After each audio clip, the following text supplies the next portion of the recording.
curriculum and instruction and what that looks like here in the lower school. And specifically, we'll talk a little bit about reading, but I always like to start with this example first. And if you've ever had, let's say, a 2-year-old and you hand them their clothes and say, put your clothes on, doesn't work real well, does it? They kind of, 5-year-old. yeah, I mean, exactly.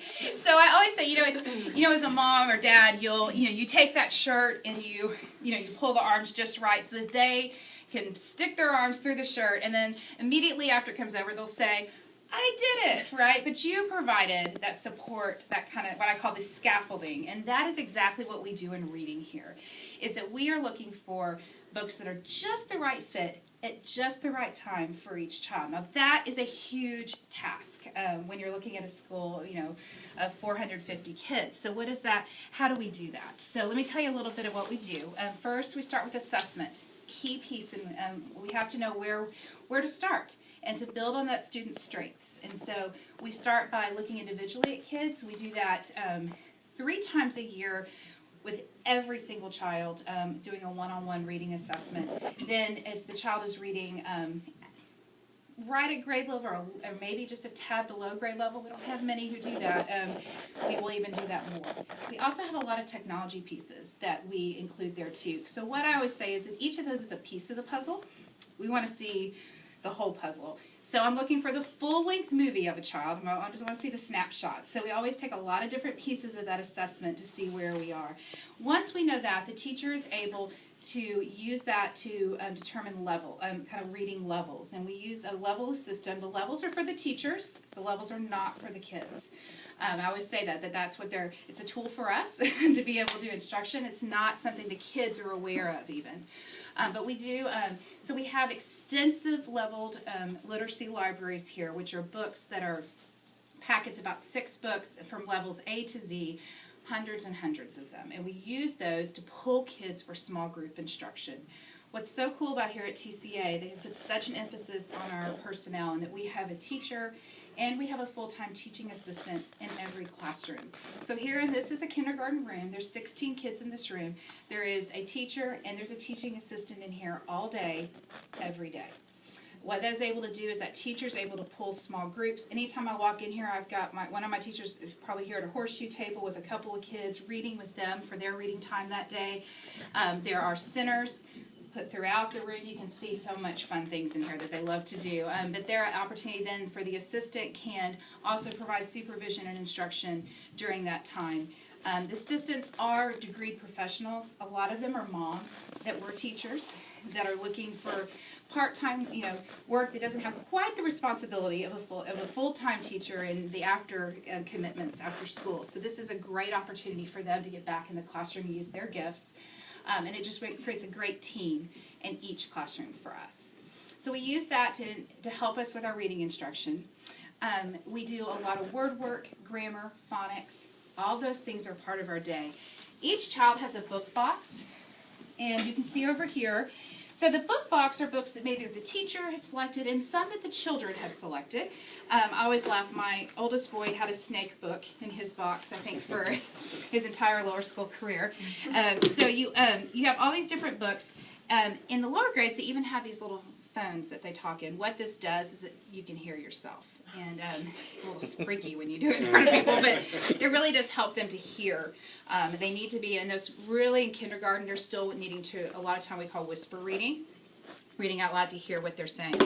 There's a book bag that comes home every night with your child, and it is books that have been chosen by the teacher at their instructional level, and we ask that you read those with them as part of your nightly reading, that they're reading them to you. We also encourage you to read aloud to your kids every night as well, a little bit of a higher level than what they currently can read on their own to develop their vocabulary and their understanding of just text structures.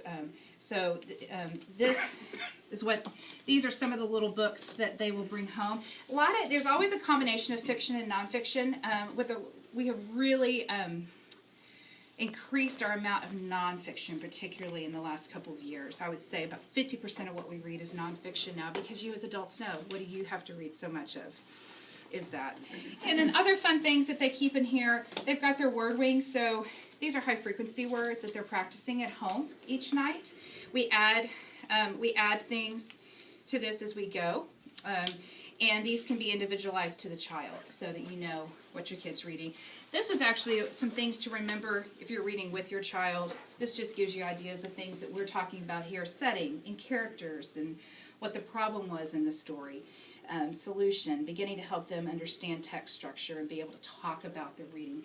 What we've learned is that kids really need to have conversations about what they're reading in order to really process that language. So we want to talk about our reading. We want to write about our reading a whole lot. That a lot of the research out there now shows us how important the writing piece is. So we take all of that to plan our instruction. We have an enormous amount of professional development in our building. Our teachers, we have a reading specialist who provides intervention for students here in the lower school at no cost to families.